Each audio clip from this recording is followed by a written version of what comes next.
Hi there, and welcome to This Day in History. Every day has a story to tell, and January 3rd is no exception.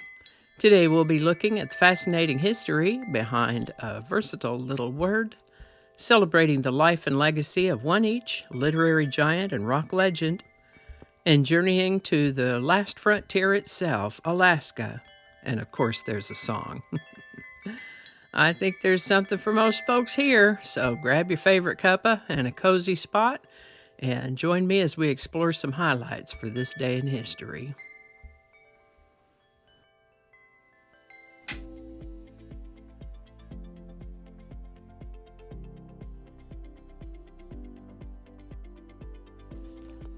Hi there, and welcome to This Day in History for January 3rd. January 3rd is the third day of the year in the Gregorian calendar, with 362 days remaining to the end of the year, or 363 if it's a leap year. Today's word is toque. Toque is a noun that refers to a small, close-fitting hat. In historical contexts, it often describes brimless hats, typically associated with women.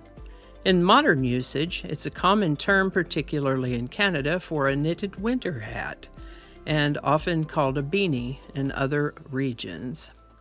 In addition, the tall white pleated hat worn by chefs is officially called a toque blanche, which means white hat in French. This symbolizes culinary expertise and professionalism, and I hear that the pleats on a chef's toque are traditionally said to represent the number of ways a chef knows how to prepare eggs, with some toques having as many as 100 pleats. If there are any chefs out there, you can either confirm or debunk this idea. Let me know, okay? The word toque comes to us from French, Arabic before that, where it meant round cap. Toque arrived in English usage in the 1500s. Toque. Today's word toque was requested by YouTube viewer at T. Ramsire. Thanks, Teresa. And if you have a word you'd like us to look up, drop it in the comments. Check it out. And with that, this is the birthday of John Ronald Reuel Tolkien, born January 3rd, 1892 in South Africa. He was raised primarily in England, graduated from Oxford, and served in World War I. He went on to become a linguist, a professor at Oxford. One day when Tolkien was grading exam papers, one of the students turned in a book with a blank page in it, and so he wrote on that page, "In a hole in the ground there lived a hobbit." From there he began developing his story into a novel, The Hobbit, which was first published in 1937, along with the sequel, The Lord of the Rings, which was published in 3 volumes between 1954 and 1955. These books have been engaging the imaginations of young and old ever since, and have been made into movies and series for the big screen, television, and other syndicated venues. Married once, his dear wife passed about 2 years before he did. J.R.R. Tolkien died in 1973 at the age of 81. This is the birthday of American singer, songwriter, guitarist, and producer Stephen Stills, born January 3rd, 1945 in Dallas, Texas, to a military family, so they moved around a bit.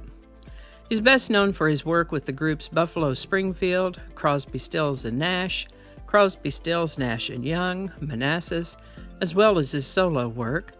He's named on Rolling Stone's list of the 100 greatest artists of all time and inducted into the Rock and Roll Hall of Fame. His first solo album achieved gold status and is the only album to feature both Jimi Hendrix and Eric Clapton. Here's an interesting bit of information about Stephen Stills. He was diagnosed with partial hearing loss in one ear at the age of 9, and this hearing loss has increased with time. A prolific writer, his song Sweet Judy Blue Eyes was inspired by his off-again, on-again relationship with Judy Collins. He wrote the songs Carry On and 4 and 20, and it was his description of the Woodstock Festival to Joni Mitchell that gave her what she needed to write the song Woodstock. We've mentioned that not too long ago, I believe.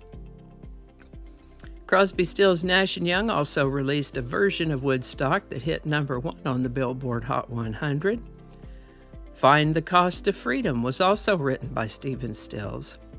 He went solo in 1970 and released Love the One You're With, and his topical song, For What It's Worth, became a top 10 hit. Stephen Stills is still alive, and he does have a website that has lots of information and exclusive merchandise. Happy birthday, Stephen Stills. Alaska was admitted as the 49th U.S. state on January 3, 1959.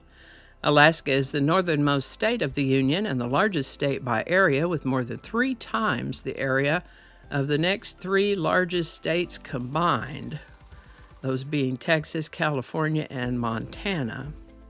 It's the 3rd least populous and most sparsely populated U.S. state.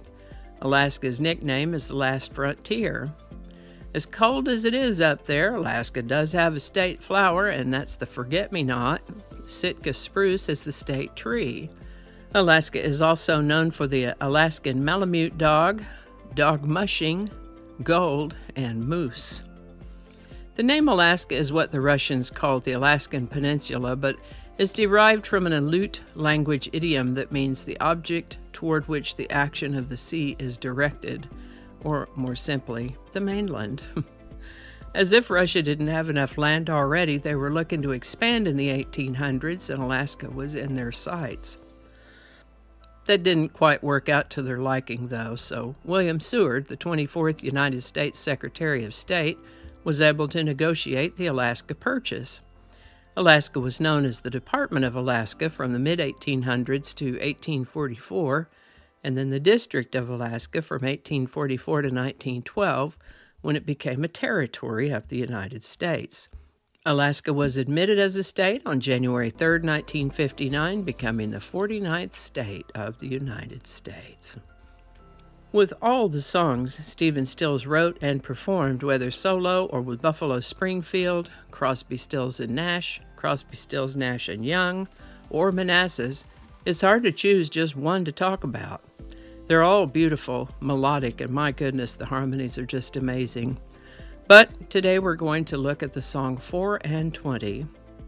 He'd recorded this song in one take, solo, playing his own acoustic guitar.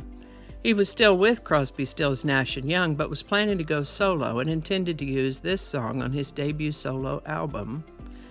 When his bandmates heard it, though, they begged him to put it on the Deja Vu album that they were working on at the time. He asked David Crosby and Graham Nash to sing harmony parts on the song, but they said no. It's perfect just the way it is. We're not touching it. So, 4 and 20 is the only song both written and performed by one member of the band on the Deja Vu album. Stephen Stills said this song was written from the perspective of a man in his 80s who started out with nothing and ultimately ended up with nothing. 4 and 20 by Stephen Stills. Link in the description. And there you have it, a snapshot of January 3rd. From the timeless tales of Tolkien to the unforgettable melodies of Stephen Stills and the rugged beauty of Alaska, today's journey has taken us through literature, music, and history. Thank you for spending a little part of your day with me. Don't forget to share your thoughts or your favorite moments in the comments. I'd love to hear from you. Until next time, stay curious, stay inspired, and I'll see you again for more moments from this day in history. And I think that's going to do it for us today. Thank you so much for watching. Consider subscribing if you haven't already. Feel free to share this video with a link in your email, messaging, or social media. If you enjoy this series, you can check out the playlist that contains these videos. I'll put a link to that in the description.